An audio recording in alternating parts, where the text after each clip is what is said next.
वो काबिलियत नहीं है बीजेपी के साथ लड़ने की। हाँ, फिर क्या करें? मोदी नहीं तो कौन?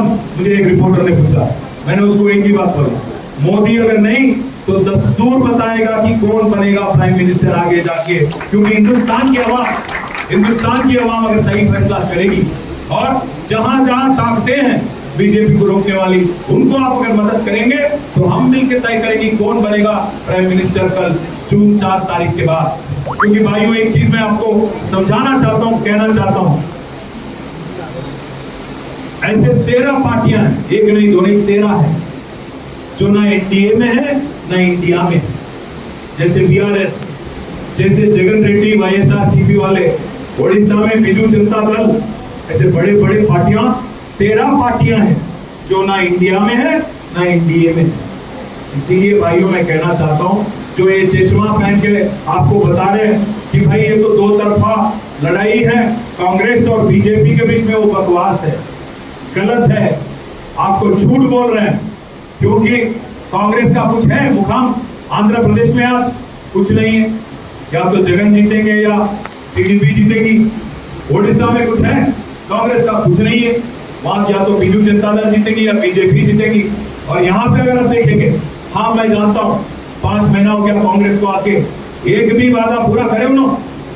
बकवास तो बहुत करे, हथेली में जन्नत दिखा दिए, एक फ्री बस बोल के शुरू कर दिए, खवातीनों को लड़ाने पे लगा दिए, आज सीटों के वास्ते मारधाड़ चल रहा वहां पे। और जो हमारे भाई टिकट लेके हैं वो खड़े हैं पीछे बेचारे, और हमारे बहनें लड़ रही है।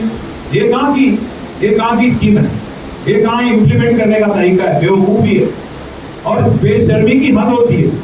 बाहर लिखते हैं, आ रहा था मैं बोर्डिंग पे देखा, रेवंत रेड्डी साहब ये कहते हैं कि मैंने 6 गारंटी में से 5 गारंटी इंप्लीमेंट कर दिया, हो गया कहते। कहाँ होगा, कब हुआ, मेरे को नहीं मालूम, आपको नहीं मालूम, चमत्कार हो गया, जादू कर दिए। आया आपको किसी को एक क्या बोला, एक बोला सोना देता हूं, बोले मिला 2500 मिला आपको, 4000 मिला किसी बुजुर्ग को, तो कहाँ इंप्लीमेंट करे भैया? इसको झूठ बोल रहे हैं। इस वास्ते में वो इमाम मौलवियों को कम से कम तनख्वाह नहीं दे रहे हो, ये क्या है? और जनवरी महीने का वजीफा तक नहीं दिया, आसरा पेंशन, उसको भी चोरी कर लिए। मैं एक बात कहना चाहता हूं, आप ये ध्यान से सुनिए, आप जरा समझ लीजिए इस बात। भाई लोग, ये आदमी रेवंत रेड्डी जो है, आज एक नकाब पहन के आज यहाँ बैठा हुआ है, कांग्रेस की हुकूमत चला रहा है। ये आदमी टिकने वाला नहीं है, याद रख लो, ये आदमी टिकेगा नहीं कांग्रेस में। ये आदमी इलेक्शन के बाद, पिछा आप मेरे से पूछ रहे थे कि आप जाएंगे क्या बीजेपी में, मैं आपको आज बता रहा हूँ, लिख लो। ये आदमी इलेक्शन के तुरंत बाद पहला जंप मारने वाला बीजेपी में रेवंत रेड्डी होगा, लिख के रखो। मैं ऐसे ही नहीं कर रहा हूँ भाई लोग। आप एक मिनट के लिए सोचो, इसका क्या हालचाल रहा पिछले 5 महीने। वहां राहुल बाबा बोलते हैं कि चौकीदार चोर है, चौकीदार तो आप जानते हो, राहुल बाबा बोलते चौकीदार चोर है। रेवंत बाबा क्या बोलते मालूम आपको? नहीं, चौकीदार हमारे बड़े भाई। राहुल बाबा बोलते अदानी फ्रॉड है, रेवंत बाबा बोलते नहीं, अदानी हमारे फ्रेंड है, हम उसके साथ दस्तखत करेंगे, एमओयू करेंगे, तेलंगाना में बुलाएंगे। राहुल बाबा बोलते गुजरात मॉडल बेकार है, बकवास है। रेवंत बाबा बोलते गुजरात मॉडल शानदार है, तेलंगाना को भी वहीं पे ले जाए। राहुल बाबा बोलते कि रोहित वेमुला करके जो बच्चा मर गया सेंट्रल यूनिवर्सिटी में, वो दलित था, उसके नाम पे एक एक्ट लाता हूं मैं।